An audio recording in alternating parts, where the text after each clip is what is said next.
So I was telling you, Jaime, before we opened the shop today, we've been running a video store is not cheap, but at the same time, like, something we really like doing. So Yep.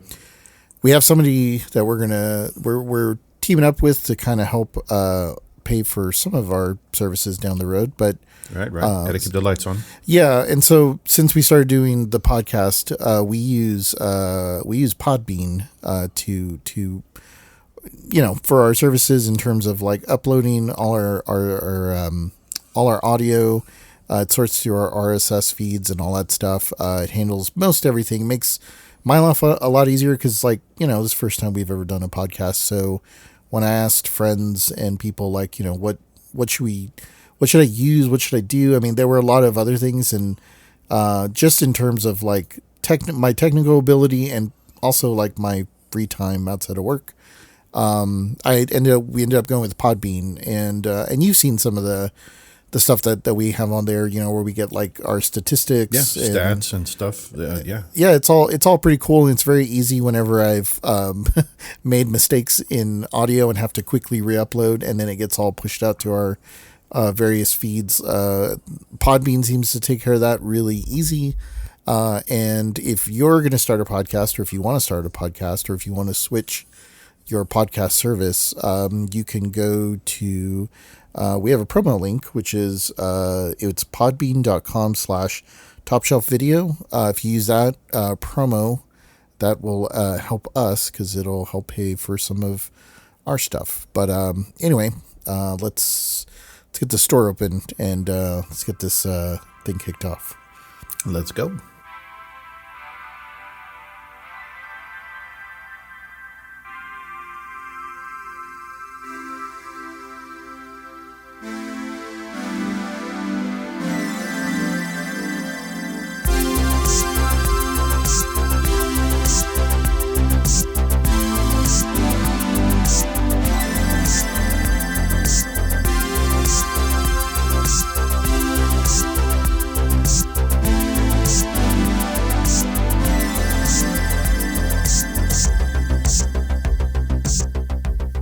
So welcome back to the video store. The store is open, and we've been open for a little bit. So we're wrapping up and finishing out the year of 2024. In I guess you could say kind of like those old finale shows they used to do back in the 80s, where like Three's Company or our friend Jack Tripper would be like, hey, let's do a recap of, like, prior episodes, because I don't know, maybe they didn't write an episode or something. I don't know. But I think we're going to do something a little similar today for this episode of the podcast, because this will be our season 1 finale for now. We're just going to take a little break in the winter. And by break, we just mean because of our schedules, and we like doing this, and it's a lot of fun, and we've steadily seen, our numbers kind of build a little bit up over time. We're just going to take a little break so that we can actually like backlog some episodes. It's fun to do this, but also we're doing this on our free time outside of work, and we don't do Life's a lot of still going. Yeah, we still got to pay for our lights to stay on. But at the same time, we don't do deep research and things like that outside of just watching the movies and collecting our thoughts. So we're gonna take a little bit take a little time off so that we can like watch a couple things, and also like do a little bit of a retrospective, because this was all new for you and I feel like I think we got a better handle of like how we do our show and how we want to do it going forward. We may tweak a couple things here and there. We'd love to get feedback from people. If there's stuff that they'd like to hear from us in our video store or imaginary video store. But yeah, so we'll probably take a couple months off, but during that time, we're going to probably watch a bunch of stuff and record some episodes and build up a little bit of a backlog so that we can sort of work on editing and work on our format and whatnot. But we do appreciate everybody who's been listening thus far. It's been a lot of fun. This has been such a fun project to do with you, bro. Not that necessarily that we've, like we're not like long distant, we weren't, we always been in touch, but right. I'm in the Austin area. You and our other brother are in the Dallas area, and everybody's, way, years and years into our careers, and this is, this was something we had talked about doing. This was just, it's never been a monetary thing. This is just, we like movies. Right. This is fun. We're just basically just recording ourselves, just shooting the shit about movies that we watched. Right. And yeah.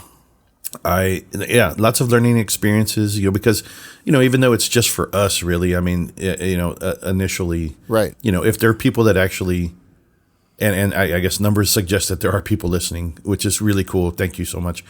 But it's just been fun, and we obviously want to try to improve things to make people want to just kind of keep listening. It's just kind of like, having more friends in the circle, like if we were all having a movie night and just kind of just shooting the shit after a movie or...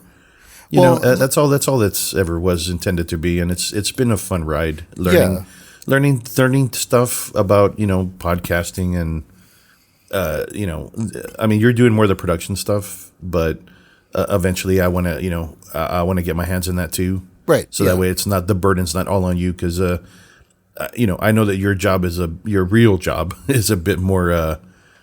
There's a lot more to it on your end, than what I do as an operations manager for a powder coater company. It just, I think I have a little more free time that I could do stuff like that. So, things to learn. I mean, either way, it's been a fun year. Cool list of movies that we covered this year, and looking forward to season 2. Yeah, I think once we kind of settle on a couple things, and like you were saying, I think what makes this, or what has been fun about it, and what makes it fun from a format standpoint, is really just it really was, I think, my thought process on the format of how we could do this really came to fruition when it was during last year when we were doing the video crypt, and you came with Landon, your son, my nephew, and then afterwards we went to my friend's house to watch movies, and we ended up watching like Bloody Bodybuilder from Hell and VHS. And 84 maybe, or something like that. I'm pretty sure, something like that. And then we watched House, the Japanese movie. And it just kind of had me thinking, like everybody who was there are, like that's kind of the audience, right? Of people. There are lots of people that, we're all nerds of similar likes and tastes and stuff, and we just don't know where we all are per se.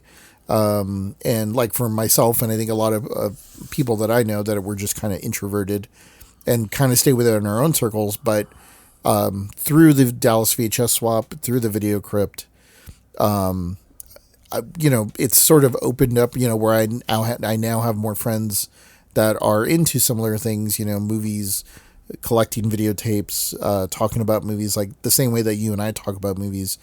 And I like that. It's a good escape from the day to day.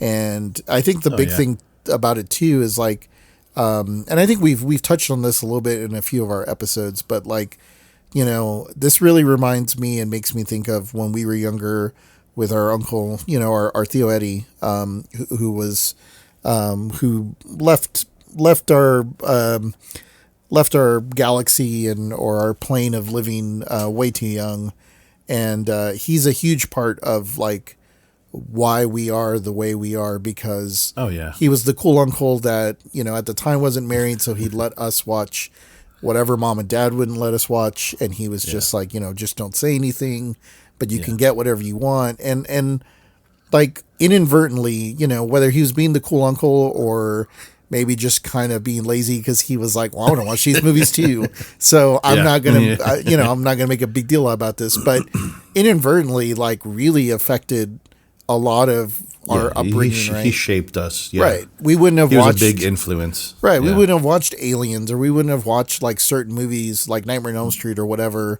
Yeah. Like a lot of the horror stuff and things that we should not have been watching, but we did watch.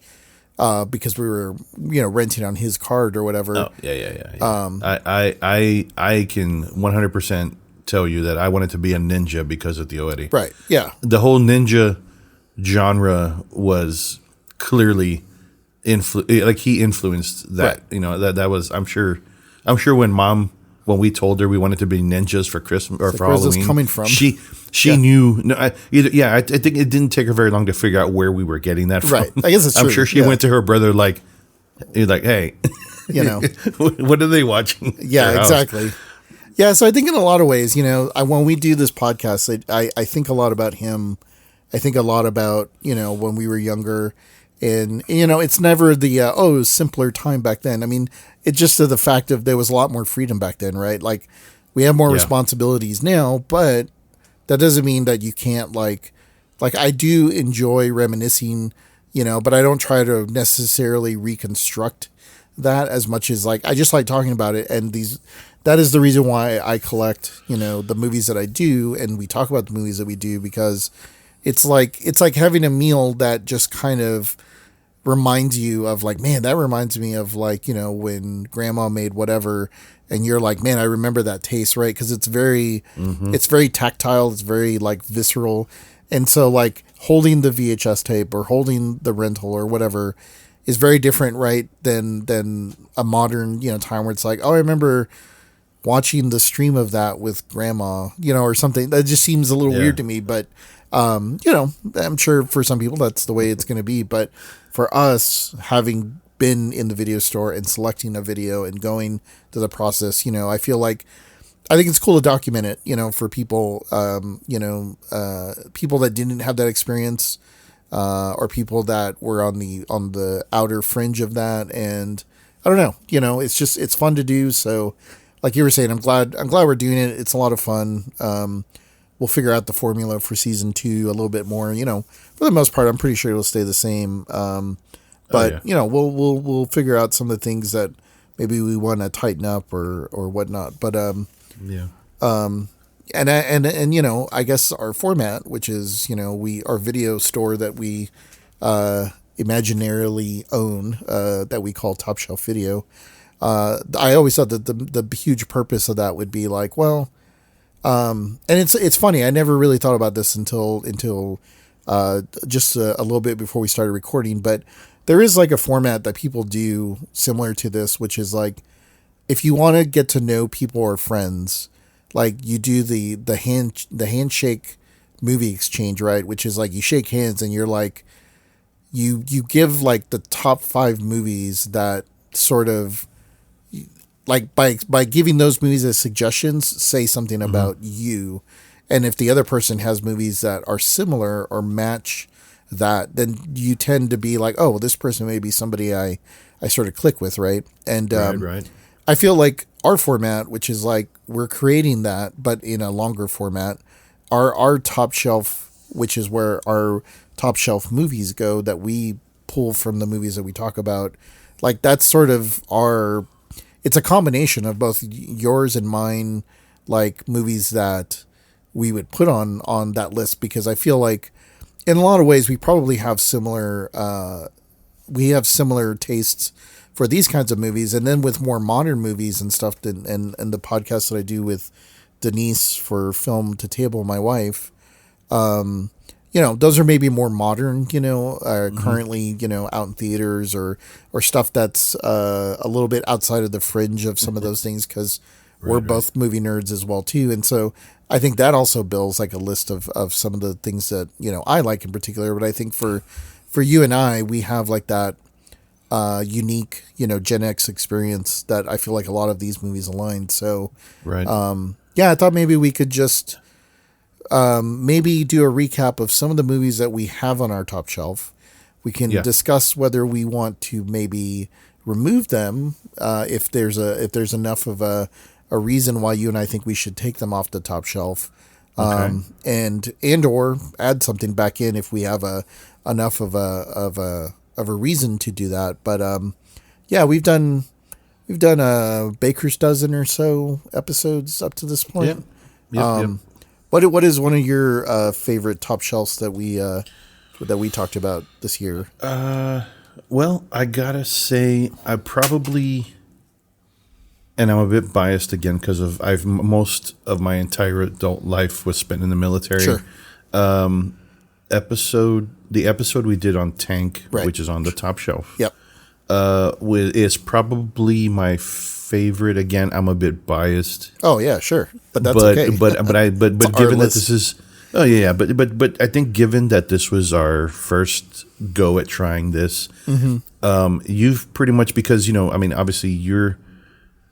I mean, I know I'm the older brother, but I've been leaning on you as far as the movies go because I feel like I'm playing catch up with you all the time. Sure. But Well, I was the middle in- kid, right? So Well, yeah. I was the Plus, one but I that- mean, but I was but, into but like everything. Yeah. But the fact that you were like you've been, I mean, you've made short films. You've got more movies than I would know what to do with. You're in that world already. So I'm kind of like playing catch up. But I think that was probably my favorite episode just because I had a lot more to input to the conversation. sure. I felt like, because I mean, since I've been out of the military, it's that all that information and all that data, it's just sitting there in the hard drive, not being used. Right. So, when you guys were asking questions about, the scene where they're having the meetings and the kind of the breakdown of the type of units and the, all that stuff, I was like, I was more than happy to share that knowledge or that information, Right.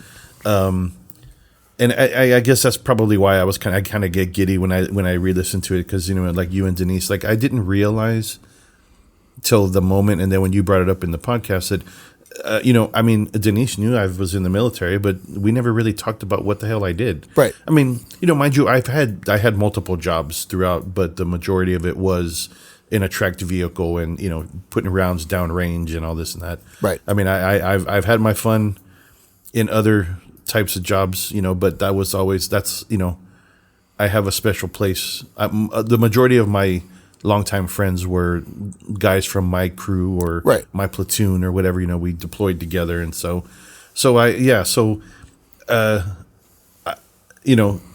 I mean, mind you, 1984, that whole period of time was just awesome. Right. But like that movie for 1984 for me just kind of, I don't know. I guess it holds a special place in my heart. Sure, yeah. And I feel also like it's one of those movies that also feels kind of like outside of like I think a lot of people don't know of this movie because it's like, I mean, like obviously like Denise didn't know about this movie, but that's Right. I would say it's not surprising in any way just because it's a very specific subject matter. But I think also at the same time like I think we talked about it in the podcast, right? We were three boys that grew up and liked tanks and trucks and Tonka trucks and just playing in the mud. We had toy guns before they were all having to paint orange and orange shit. things, like, and we had replica AK-47s. Right, we and played Army. replica M16s, and we would divide the neighborhood kids into two armies based on the weapon type. And, we just kind of. we were doing Army shit before we really knew Right. how the Army shit worked. Yeah, exactly.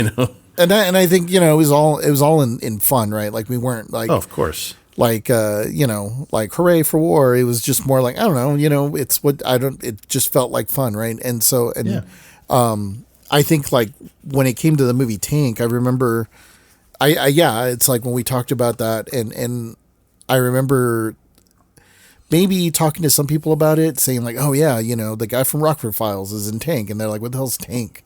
and I was like, you haven't seen Tank? And like, it hit a lot of the marks of, a Smokey and the Bandit, type of movie that we watched back in the day. Oh, sure. And I don't know, I kind of really like that. And in retrospect, even watching it again, having not watched it in a really long time, I really like enjoyed it almost even more because, the people that like, the racist people and the people that should be getting their comeuppance, and getting punched in the face or whatever, like they really do get it, and it's a lot of fun to see it. And and especially as you're older as an adult, like you like seeing people that should get it, in the, what they call it, right in the kisser. Like, they get it, and it's fun. Yeah. And we didn't get those messages when we watched this as kids, but now that we're adults and we're like, that asshole should get punched in the face. Yeah, absolutely. And like, now we understand the messages and the meanings, because I know it obviously hits different as an adult. Yeah. But, you just know that they're a bad guy, but now like it's got deeper meaning, in a lot of ways. So yeah, I really liked that episode. I liked that selection because I feel like hopefully, there's going to be some people that are like, I've never heard of Tank and it sounds crazy. And, they watched it, because of us. And I feel like if people came into our video store, I think they would really enjoy that.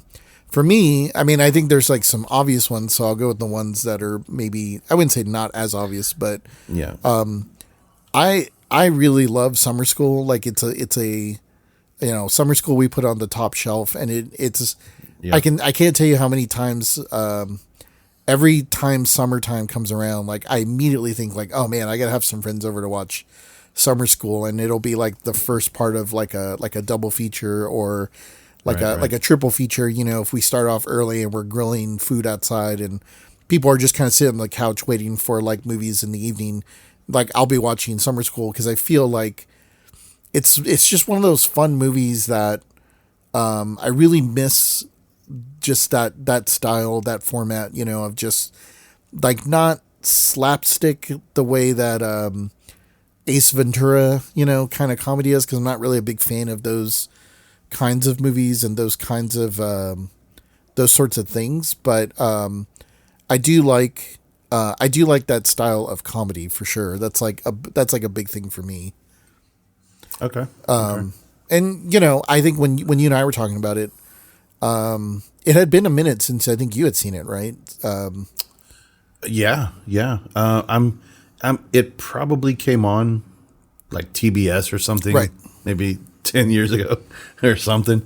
It had been a long time.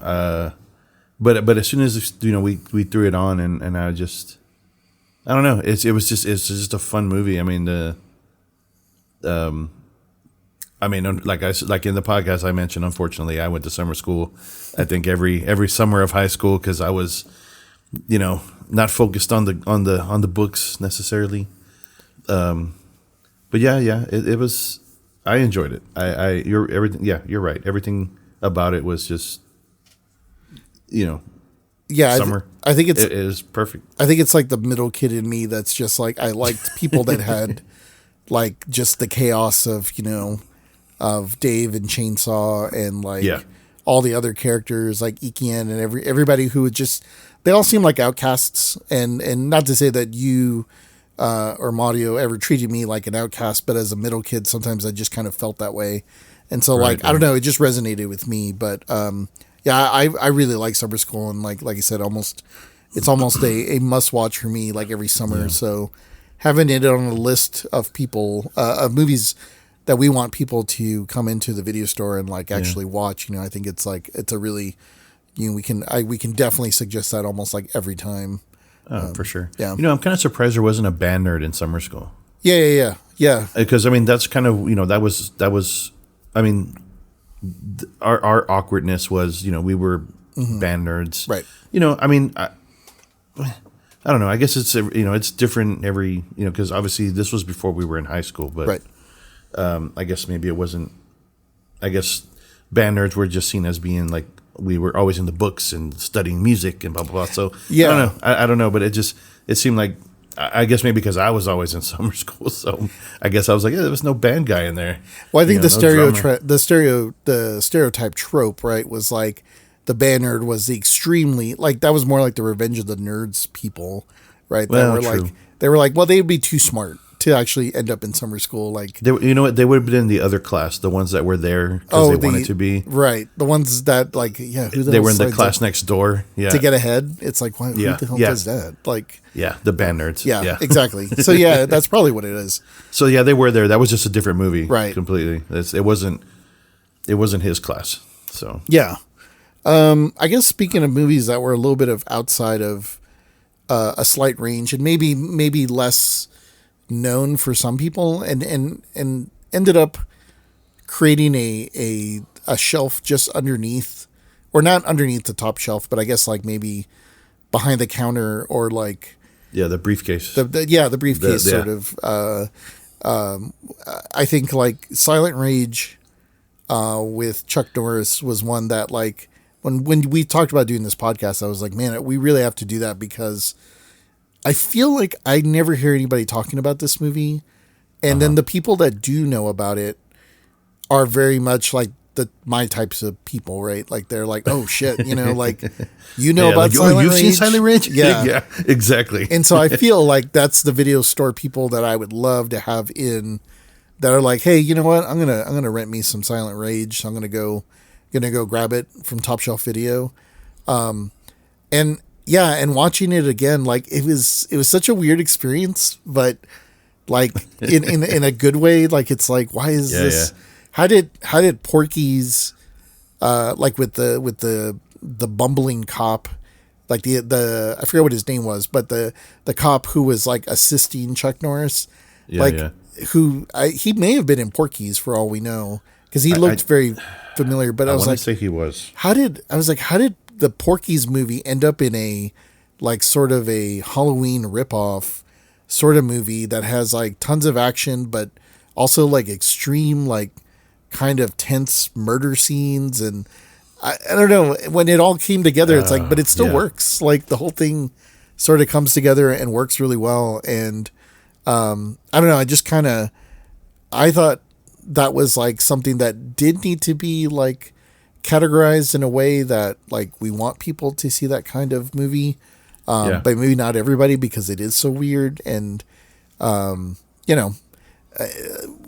it's still Chuck Norris. I mean, again, when you say Chuck Norris, like, you don't really think horror movies, since he only did 2 of them. And so I think it's kind of unique to have those sort of movies, like cataloged, and sort of archived. And that was a good conversation. I would, if you're listening to this and you're wanting to go back on some of our older episodes, I would definitely say, like, go listen to our Silent Rage, because I would say watch Silent Rage. We highly recommend it, and it is a Top Shelf Selects episode. So you would have to ask about it, and we would give it to you. But you should watch it, and then listen to our podcast episode, because I think we had some interesting thoughts. On that was fun. Yeah, it was a fun one. For sure. But what's another one from you on the list?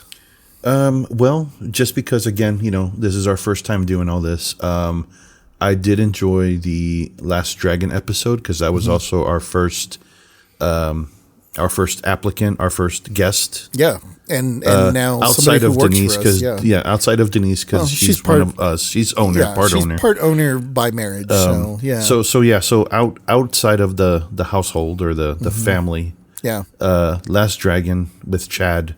Right.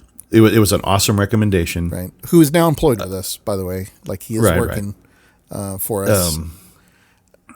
That was a fun episode. Just I enjoyed having, and I do think that, like we have talked, maybe next season we'll work on trying to get a couple more quote, applicants, to recommend a movie, so we can have a third person to talk with. But yeah, that was a fun episode. That was episode 5. Last Dragon. Yeah, he definitely won me over with the whole just martial arts in general, because I'm a martial arts, a nerd for that. So yeah, that episode was fun. I had, I met Chad briefly at Video Crypt. And then, so then being able to talk to him before, during, and after the podcast was a good time. It was fun. It was fun to just kind of how we want to when we have someone on the podcast, like he was kind of our guinea pig, right? And it was fun. We had a good time. Yeah, and also, I mean, I remember another reasoning for doing this podcast also came out of like the Video Crypt, and us setting up a art installation that we could do this, and thinking about if we could actually rent things and we could do this. And I remember talking to Chad about it, and I remember asking Chad, I was like, if you could recommend a movie to anybody, if they just walked into the Video Crypt, what would you recommend? And we talked a little bit about The Last Dragon and was like, oh, we should talk about this because like that conversation was a lot of fun. Talking about not a blaxploitation movie, but like a black icon that like nowadays, if you look up, people that are our age. From the black community that are like, oh, dude, that guy was our hero. Like, because, there was having representation on the screen was like a big deal back then. And it was really cool to see that movie and just the over the topness of it and kick ass soundtrack. I mean, that music was that's banger music, like all the way through that. That was a lot of fun. I'm really glad like Chad came in and it's definitely somebody we wanted to have behind the counter because of his knowledge and his experience with like his love for movies, right? He's the type of people that we connect with and that, I'm not gonna lie. I'm a bit envious that he works at the Texas Theater. Yeah. that's such a cool gig, man. I would love to do that for like a weekend. Yeah. To just, run the film. I mean, I know it's different now because, the setup's different. It's nothing like when we were doing it in the 90s, but right. I guess just to kind of go behind the scenes again would be kind of cool. Right. Well, the fact that the Texas Theater still runs 35 millimeter when they can is what makes it crazy. Great, and really cool. Because you're right. Like running a digital projection setup, is not nearly the same. It doesn't have that same sort of need for like care and dedication put into understanding how to work the projector and make sure. I remember slicing, getting the reels out of the cans and slicing it in that little machine, and then we'd have to run it through, and we'd get to watch the movie before everybody else because we had to make sure we didn't put the shit upside down or something, know, or put the reels out of order or some shit. But man, it's just reminiscing of the good old days, one of the first jobs in high school, and just talking about being a projectionist. I mean, cool. Chad's a cool guy. It was a really fun. Yeah, no, it was a good. Chad, I feel like it was a good hire for sure. Yeah. I feel like also. And granted, our first episode, so maybe there's like a bias for the first episode, but the first episode, was that we did was Hellraiser 2, Hellbound, and that is like one of my more favorite movies. And I know we're not a video podcast, but you could probably see all the Hellraiser stuff behind me if we were a video podcast. But someday, someday, when I get a better face. But I think. Movies that like this, it's very easy to just dismiss a Hellraiser movie because it's gory. It's got the word hell in it. This guy's got pins in his head. But like I think like we talked a little bit on the podcast, like I feel like that's where like our imaginations were really like at their best. And this not having a great understanding of religion and everything, the depth of what Clive Barker was sort of saying, that as we got older, we were more interested in sort of those things. And I remember like being into D&D books and reading about like these demons that were like, they looked like people and it was just like a really cool, like subject matter. It wasn't that it made me want to worship Satan or anything like that. Conservative people of the 80s were worried about and would ban, D&D books when we were young. But I was just fascinated by like the imagination of all that and like the coolness of it. And so like, and I think we talked a little bit on the podcast because you run a D&D campaign with friends and stuff. And I was like, man, it would be so cool to like have a D&D campaign that's like based in a Hellraiser world, right? Or like with like Cenobites or like all these like creatures that are very similar to what you would see in a D&D campaign or something, and are very like they're very savvy and they're very cool and they got a lot of style and pizzazz for what they are, right? And so I've always loved the Hellraiser movies just because, like I said, of the it's just like this. They feel very like obviously not realistic, but they just feel like these weird, messed up like fairy tales and that these creatures are like the worst of the fairy tales that you could ever run into. And so I feel like it's I don't know, that kind of stuff like really intrigues me and interests. It piques my interest when it comes to this kind of stuff, to design characters or design stories around like things that are just like the unknown, the beyond. It's like the creepy stuff that Time Life books would try to get us to buy into when we were younger. If you remember those. Oh my God! Yeah, those. Yeah, I forget what they're called, but whatever the Time Life series of books that were like. Yeah, they had different stuff every year. It was like UFOs, something new. Beyond. Yeah, and like the Old West and all that shit. Yeah, yeah. I think Hellraiser. I think this was our introduction to like I guess the concept or the idea of like fantasy. Right. Yeah. Because science fiction, like you fantasy, said, yeah. Because just they were so. I mean, the Cenobites were so crazy in a concept to us as younger kids. Yeah. What are they?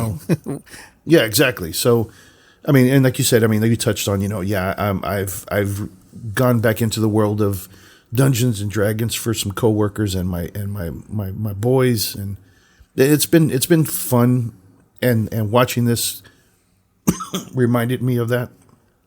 So, yeah, I liked rewatching this again. I was like, oh my God! I mean, the memories came flooding back. Yeah.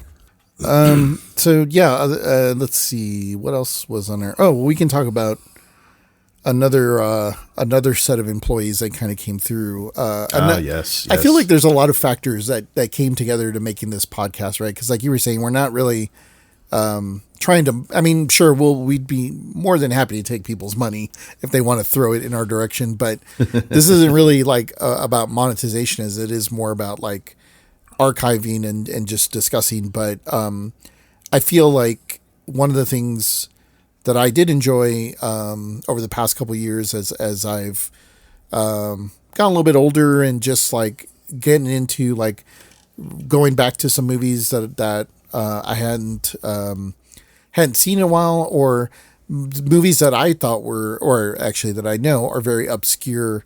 And I would kind of do like a little broad search on the internet to see like, has anybody ever talked about like Jim Cotta or Robo Vampire or the story of Riki-Oh? And occasionally I come across people that have seen those movies. And when I did, I found a podcast called Flickers from the Cave. And I really enjoyed what I was listening to, because one of the things that I look for me personally, when I'm looking for in a podcast is either, people that are educating me about something I didn't know, or listening to people that are very good friends, and you can usually tell by the chemistry of the people that are talking, and they're just talking and discussing, their thoughts on movies and things. And in looking for that, I ended up finding Flickers from the Cave. They sounded like people that I could just have a beer with and just talk about Jim Cotta. And turns out they had recorded an episode about Jim Cotta and Robo Vampire, and I don't think the story of Riki-Oh, but I think they had seen it. But in any case, I started looking at their backlog of episodes, and I was like, oh man, these are all great. And so I suggested some movies to them via email. And then they were like, oh, wow, we've never heard of these movies. And they ended up watching them and talking about them. And then they eventually had me on their podcast, and I've been on a couple times. And they are yet another, like, they're almost like another piece of the pie of like why I wanted to do this podcast, because I enjoyed talking with them. It was a lot of fun. It was a good outlet for me. And so that's why I was like, well, I think I could do that. And so I also thought like, well, maybe we could hire them for our video store. And so we had the three of them in, all three of them. And we let them pick a movie, which I had seen, but you had never seen, which I was going to be... hadn't even heard of it. I was very intrigued on what you would think of not only the podcasts that I listened to, but, the choice of movie itself.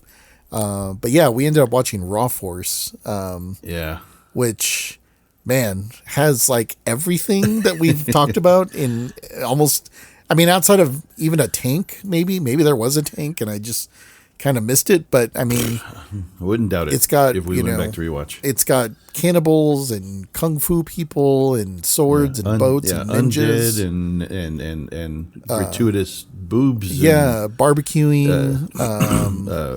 Banana hammocks, speedos. Just all out there. Just on boats. A little bit of everything. That was a. It was a great choice. A great choice. Yeah.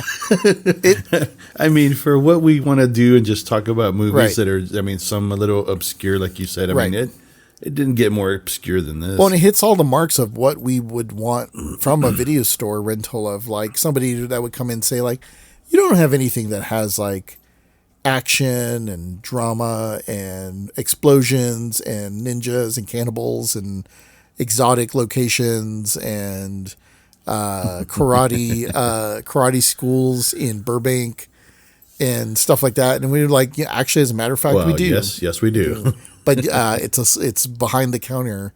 I think we had agreed on that you have to ask for Memphis style in order to get this movie. That's like the code. Yeah. Yep, that's the code word. It's like getting like the secret menu at a fast food joint. Yeah, in order to rent this one. Not that we don't want you to watch it. It's just we want to make sure that you are one of like you one know of the what you're tribe. getting into. Yeah, exactly. Right. It's like by saying Memphis style, then you're like it's like your term. What do they call it? Like terms and agreement. You know, you're like you're basically agreeing to all of that by acknowledging that. So it was a lot of fun having them on.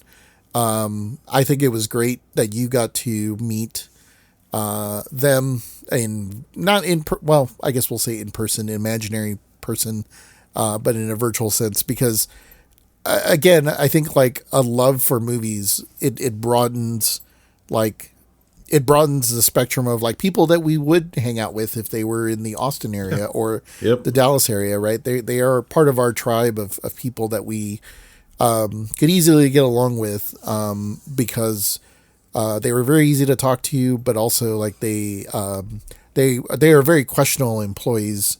I will say that for sure because it seems like we hired like demolition experts more than we hired like movie experts. But I liked having them on. I liked having their choice added to our collection of movies. Especially as part of Top Shelf Video. So that was a good one for sure. I think sort of, I guess you could say like we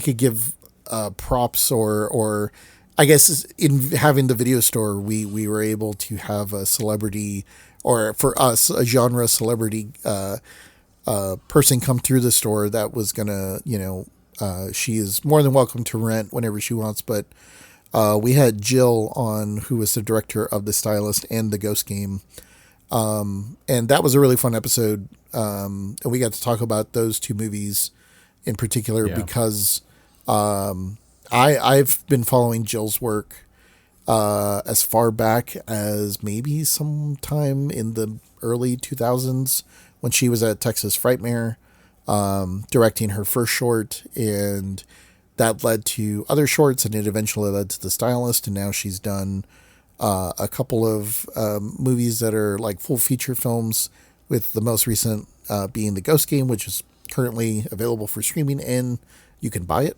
on Blu-ray. Oh yeah, I saw that. Yeah, and I buy physical copies of that now. That's awesome. I'm really happy for her. Yeah, and I got my copy coming because I wanted to see her other shorts that are on The Ghost Game. But oh shit, that's right.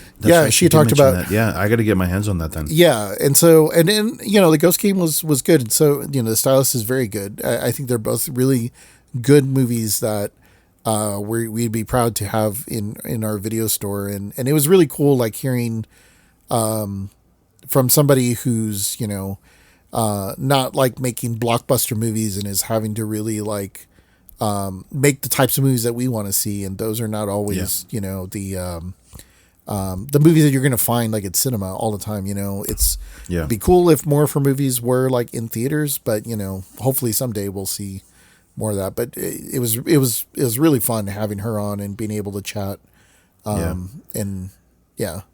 Yeah, I think with that episode, I was initially I was a little concerned that there was going to be too many of us because all the flickers from the cave guys were there Right. with us, with Jill. Right. But I think probably half of us spent the time just letting her talk and listening because we Right. were kind of like, I guess you could say starstruck. I was like, wow, like we're talking to a movie director. I mean, and I just thought it was the coolest thing to just be part of that. I think I may have asked like one question, and because you took the reins, and Flicker's guys kind of interjected a bit, and I asked maybe one question, but still, it was just listening to her perspective on like how they did a couple of things in the movies and how she kind of came about, doing what she's doing, and that was just it was really cool just listening to somebody who's in the industry kind of working their way up, trying to I mean to have something that's released video on demand. I mean, like I said, my wife and I watched Ghost Game on I think it was on Amazon. Mm-hmm. Yep. And we found the stylist. We watched that. I wanted to watch all her stuff before we did the interview, so I got to watch both those movies.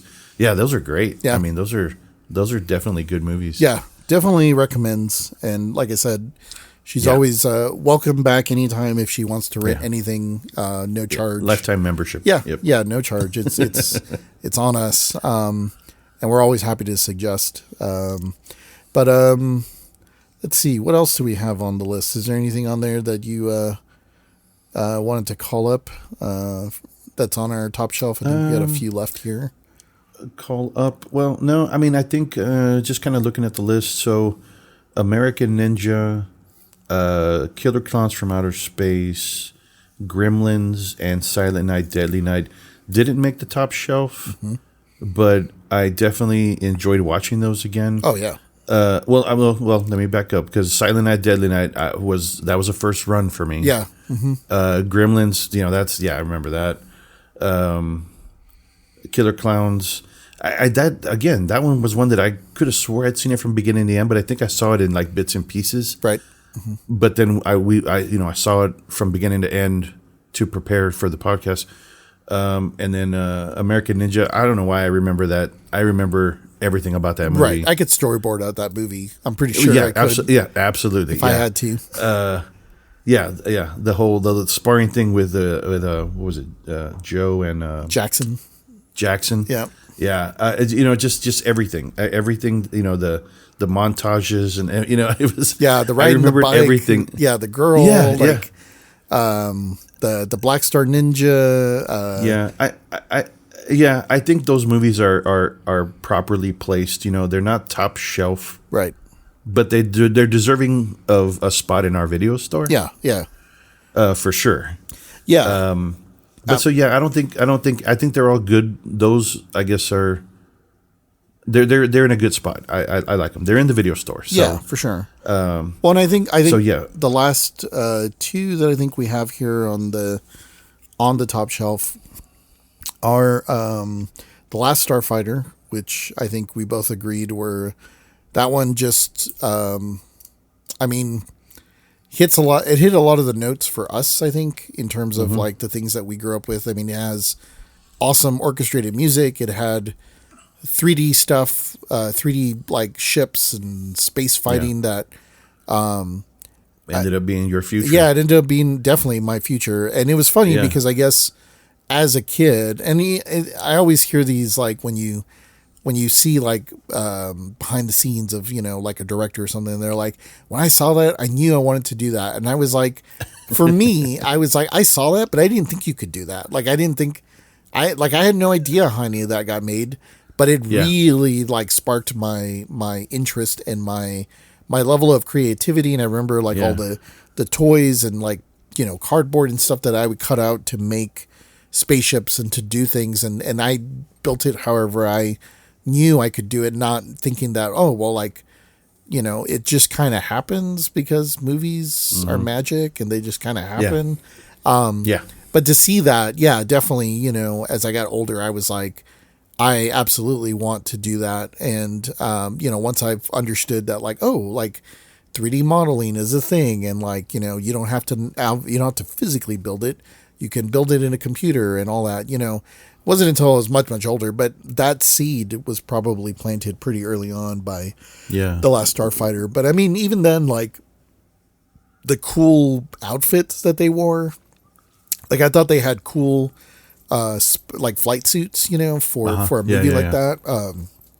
I thought the helmet, like the aesthetic design of the ships, like there's so much stuff in that movie that has a lot of care put into it that I think, if it was a Roger Corman movie, it probably wouldn't have had the same impact on me because, his movies were done more on the cheap, whereas this movie was very much like, hey, we have to really get people to believe that this is like somebody saving the galaxy. And it absolutely worked for me. Like I was just like, man, I want to be that kid, that's going to save the planet with, the Death Blossom. With the Death Blossom. Yeah. So, yeah. And then I guess the last movie on the list, that's a top shelf movie. That's, for me, the highest, praise that I could give it is the Texas Chainsaw Massacre. And I think, of course. I could give a 2-hour symposium on like why, but I'll save everybody that. I mean, you can listen to our episode or you can come over to my house and see all of the Texas Chainsaw, like, memorabilia and things that I have. Oh yeah. Yep. But yeah, that movie, I think that movie is the king of like things that scared me. And I feel like I was able to conquer, at a young age that I almost have it as a trophy piece to say, like, like as weird as it sounds, and I think it's a little weird when people have like a deer head or like a buffalo head. 'Cause it's like, oh, I killed that buffalo and I conquered it. It's a little strange to me, but at the same time, like maybe I kind of understand that because I have Texas Chainsaw Massacre posters like all over the house. And I have like a stone behind me that's from the home.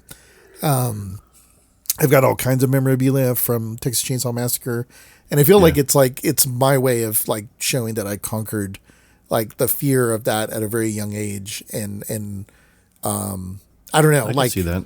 Like it's really more like a symbol in that sense. But I mean, there's so many things about that movie, just from the way it's shot and the audio and the photography and everything. I mean, it's so good. I mean, I definitely watch it every year and. Denise can attest to that, probably. But yeah, I mean, we went through a lot of movies, and I feel like, the ones that we got there, if you're asking me, is there anything that I would change on our top shelf video list? I'd probably say not really. I could maybe make an argument to try to bring in something else, but I think you had a couple good points, like with some of these rewatches. Like we're gonna watch other kung fu and other karate movies, and not to say that American Ninja isn't a fun video rental, but there are others that are probably as good, if not maybe better, that we grew up with that we really enjoyed. That we may consider, maybe more of a top shelf kind of selection, but I don't know. I don't know if you feel the same way, or if you would make an argument for something being added or removed. No, I think I'm with you. I kind of like where everything is, and mind you, this was nothing is scripted. I mean, we kept our. Yeah, our like opinions. We kept it from each other. So when we were kind of making our case for top shelf or not, every episode we were hearing each other's thing for the first time. Mind you, I already knew that like Texas Chainsaw Massacre was going to be up there. That wasn't a question. There were some gimmies, but again, this is season 1 for us. I mean, so like right now we're kind of going off the things that like. I'm honestly surprised that not everything was on top shelf because all of them have a special meaning for us. I mean, it was all when we were growing up.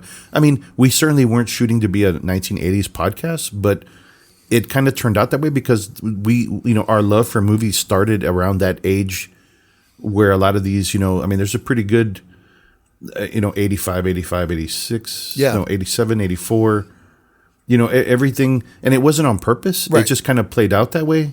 But I think as we move along, we'll kind of dip into the 90s. Yeah. There's a couple 70s, like Smoking the Bandit's like 70 something in it. Yeah, I believe so. And and so like Cannonball Run and movies like that. Yeah, all of those, those. They were older movies when we watched them, but I remember Cannonball Run and Smokey and the Bandit and Convoy and all of that shit. Yeah, but, White Lightning. Yeah, all of those. And it was, and again, I mean, this, a lot of this we can credit our late uncle because he was totally into that stuff. Yeah. If I'm not mistaken, because I think he had a CB radio in his Chevy Nova. Yeah, I'm pretty sure. Yeah, that he did. Yeah, so that was a thing. I mean, so like we grew up around.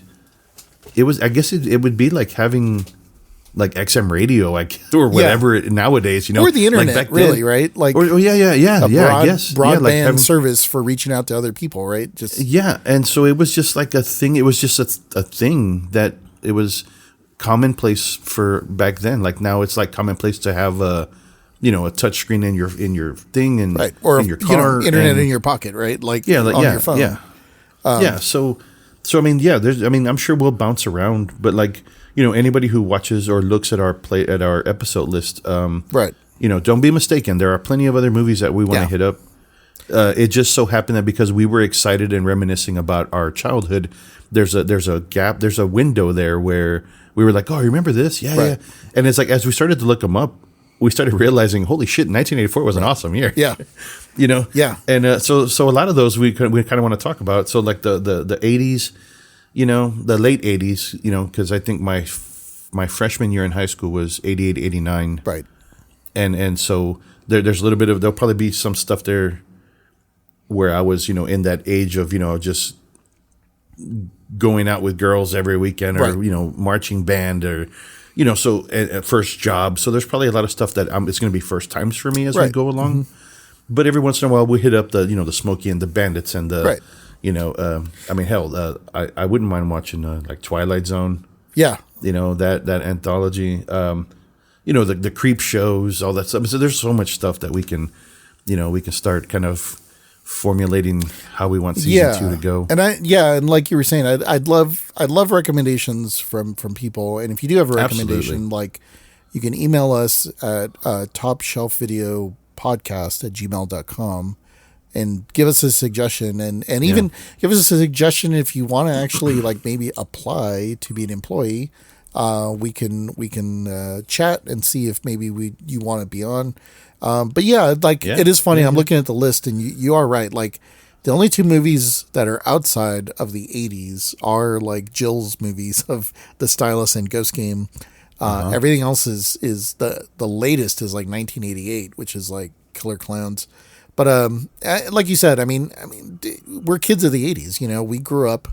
That was our wheelhouse, and I think some of the movies that I've been thinking about that we're creating a backlist for, like Cloak and Dagger and Gotcha, and there's The Silent Partner, or there's a lot of movies that I didn't watch in the 80s that are now like big players for me as I've gotten older, like Italian horror, right? Like Giallo type movies and things from Dario Argento.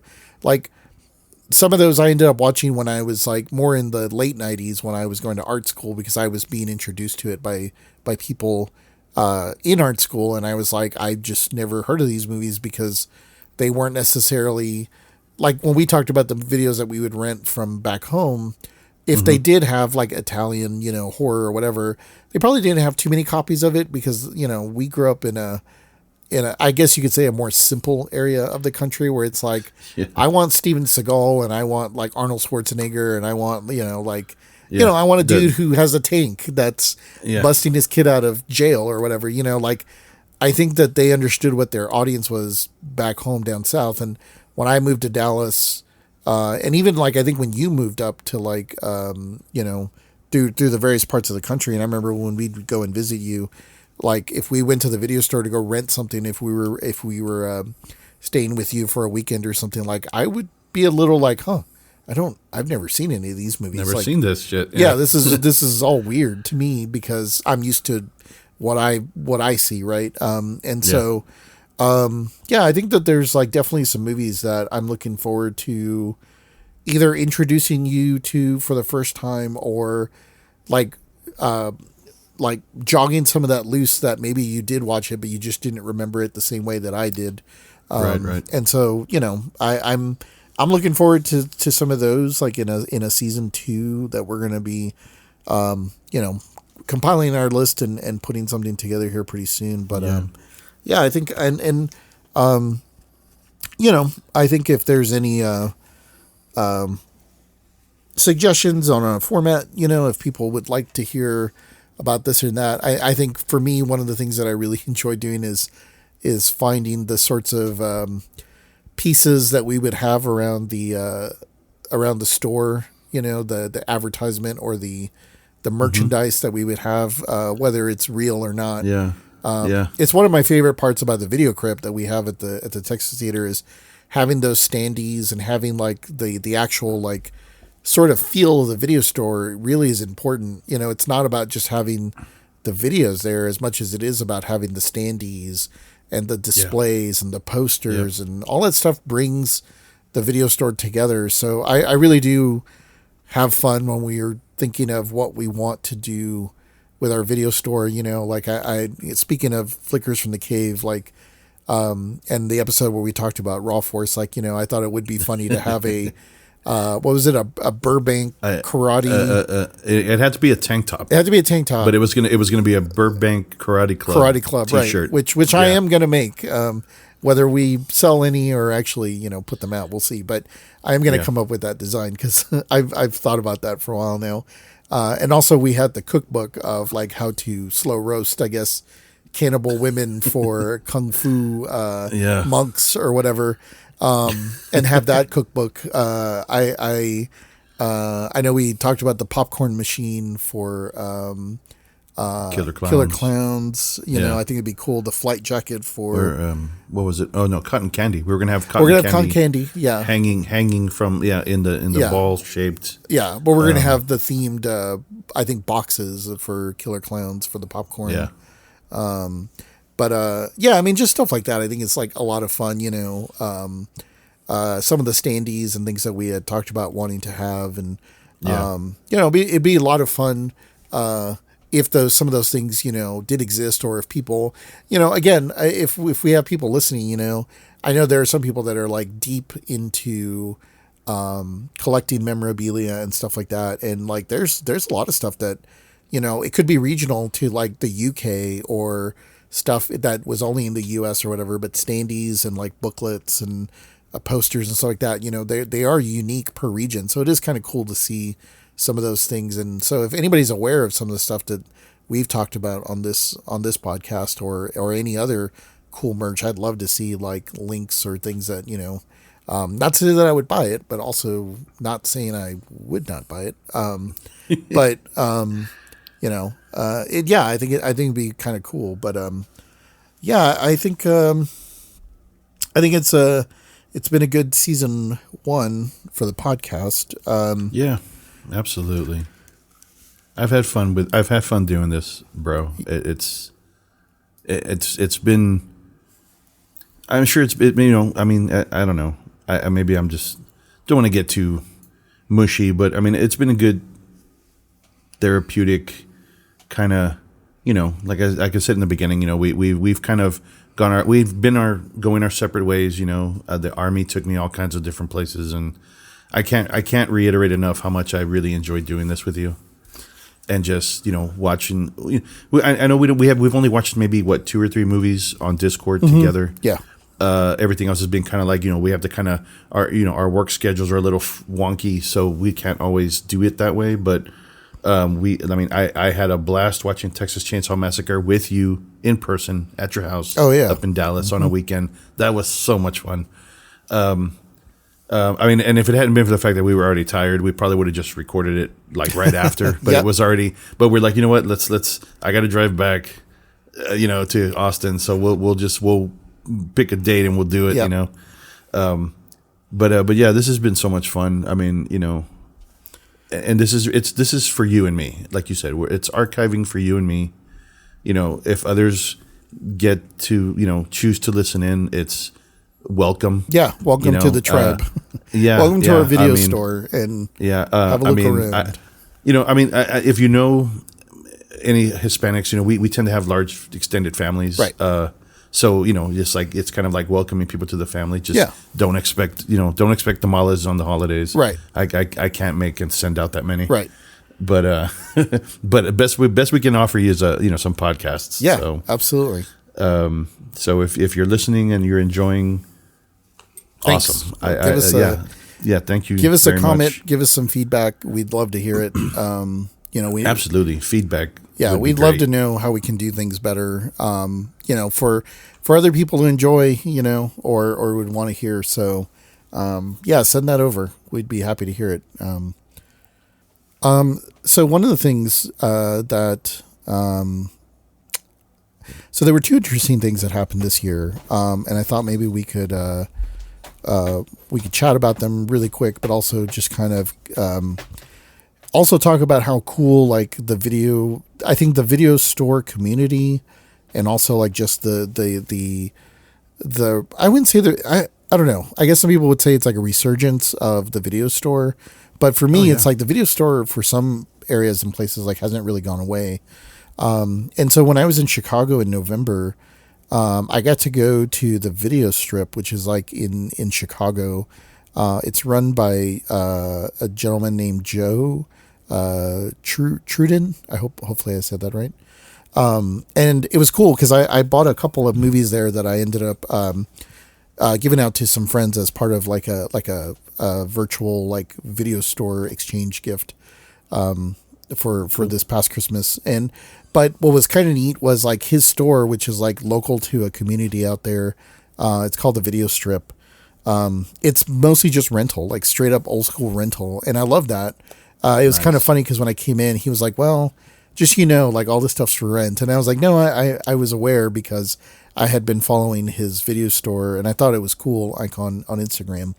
And so it was one of those things where I was like, okay, well, that's really cool. He did have some movies to purchase, so I bought a couple and we kind of chatted a little bit and exchanged. I think I signed up for one of his video memberships, even though unfortunately they You'll never use it. Yeah, they didn't really have cards anymore, but I still wanted to be on the mailing list and whatnot because I think just from a concept and an idea that he's serving that community in the Chicago area, I think is really cool. So a little bit of a shout out to him, and if you're in the Chicago area, you should go, rent movies from him. But the other thing that I thought was kind of cool was, and I sort of apologize because I wanted to get back to this person. I just kind of got busy with work and life and stuff, and but I got a message from a message from the UK on a podcast / video store that's called Straight to Video, and we're actually recording this on a video, so I don't know if you can see that right there. I guess Straight to Video. Yeah, Straight to Video. Yeah, and it is 11 King Street, Afferton in Derbyshire, I guess. And I'm sure you'd shoot that up. Yeah, I butchered that. It's in the UK. Yeah, it's in the UK, but he reached out and said like, hey, do you want to do a t-shirt swap? And he had messaged me because of the Dallas VHS swap. And so I was like, yeah, sure. Like I'd be happy to do that. And I haven't had an opportunity to send out the shirt, but I will. And I have some other little goodies that I can send out as well too.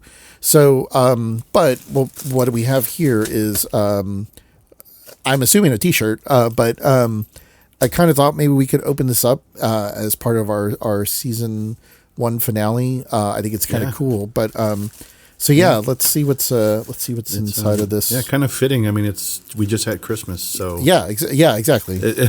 So. See, now you're on the clock, man. You're gonna have to get a shirt back to this guy. Yeah, no, absolutely. I absolutely have to get a shirt back. Hell yeah! But that's awesome. All right, let's see what we got here. And maybe I don't know. Maybe we'll get a Top Shelf Video shirt made really quick and have that sent over But oh man, look at all that. All right, let's get all these lots of stickers, and stuff out. Okay, so, all right, cool. So there's, this is awesome. So there's like a sticker, straight to video, and it's I believe I don't have my reading glasses, but stvpod.com, so straight to video podcast. But yeah, so that's an awesome sticker that's going to go. I think I know exactly where it's going to go. But yeah, the address that's listed below, if you can see that, if there's not glare on that. A little bit. Let's see. How about that? How does that look? I see King Street. King Street. All right, I'll see if I can kind of do that. Maybe get a little glare off. Let's try one thing here real quick. Don't know if I can kill this light real quick. How's that? Yeah, that's a little better. Alfredton? Yeah. Well, you can butcher it this time. Alfredton? Yeah. Is it Des? I don't know if that's a... it's like DE55. I wonder if that's a... Oh, okay. I don't know. Yeah, I think that's a actually... postal... Yeah, I think it's UK like a postal thing. Yeah. Like a zip code, maybe. But yeah, so it's a 80s video store experience, arcade games, escape room, movie memorabilia. Yeah, so it's an actual place where you can actually go and check it out. We were supposed to go to the UK a few years, or what was it, 2 years ago? But unfortunately, Denise had to have her appendix removed. So that canceled the trip. Yeah, but maybe we'll actually make it out there. I'd love to go check this out. And it looks like we have it's VHS or die. I love that. That's pretty awesome. Oh, nice. Yeah. Well, and I can go on I've got plenty of space here on my jacket. Yeah. It's sorry for the delay, but no worries because I'm way behind as well too. But I promise I have a shirt and I have some stuff to get out to you guys, and then let's see the shirt. Let's see the shirt. What do we got? Oh man, that's cool. Let's see. How's that look? Can you see that? Oh, nice. Yeah. I can see it.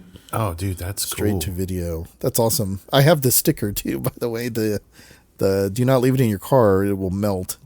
Yeah, that's awesome. Yeah, that is really cool. That's a nice looking graphic. Yeah, it's a nice material too. Nice, good color. Yeah, I like that. Well, I'll wear this at the next VHS swap for sure. Yeah. But yeah, it's super awesome.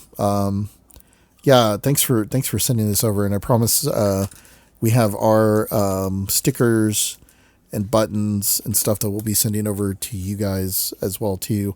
But I think kind of going to what you and I were saying, I think this is what makes like video store, like I feel like the video store itself is in some form gone, right? Like it's not really a part of like our current, I guess you could say, like zeitgeist. Can't just go and hang out at a video store now like we used to back when in the day. But I feel like the spirit of the video store and like people like us and people like these guys, at Straight to Video are trying to keep that spirit alive, and it's cool if they have like a brick and mortar to keep sort of this alive, right? Because I feel like more than anything else, and I've always said this as part of the reason why I like running the Dallas VHS swap and keeping that going, right? Like the idea of Be Kind, Rewind, to me is more of like, it's not just a saying or a button or a sticker that goes on a videotape as much as it is like, it really is like a mantra, right? Of something that you should be doing in your daily life, right? Which is, they're asking you to rewind the tape because the next person that's going to like get that tape, they want to just get right into it and enjoy it as much as you enjoyed it. And so like, be cool. Be considerate. Be considerate of the people around you, right? Yeah. And I feel like when you were in the video store, that's what was important, right? Is like talking to other people and be considerate, don't spoil the movie, or, make suggestions that, would be kind of cool to help out others. And I feel like, that's something that's just been missing. And so whether we can give that back through this podcast, or like places like Straight to Video, or the Video Crypt that we do, or the Dallas VHS Swap, or like We Love Video in Austin, or there's a Scarecrow Video in Seattle. There's the Vidiots in LA. I mean, there are places that are trying to maintain this, and I think it's important. Like, I really do. I think that mantra, but I also think, like, as much stuff that we have to deal with in real life, like, this is the stuff that helps us escape that, but also it makes you a better person, right? Like, if you can do these things, right, and make it part of, your daily life, just a little bit, makes things and makes all of us a little bit better. So, I really super appreciate you guys reaching out, from Straight to Video. This is super awesome. And I will definitely, sorry, there's only one, and it's mine. You can, that's fine. Yeah, you can get your own. But there are 2 of these stickers, so you can have one of the 2 stickers. All right. Cool. Yeah, just put it to the side. Next time I come up to Dallas, I'll grab it. No, for sure. But yeah, I feel like that puts a cap to the end of season 1 of our podcast. And it's been a lot of fun. And I'm really looking forward to all the things that we're going to be doing in season 2, and the movies we're going to watch. Some of the ideas that we'll have for the shop. Hopefully some more interviewees that we can have on. I think that'll be a lot of fun. Let's go ahead and close up the shop for now. The store will stay open during our downtime, but you'll have to reach out to us on the website if you want to visit the store itself. So check us out at topshelfvideo.com. Send suggestions to topshelfvideopodcast at gmail.com. We're on Instagram.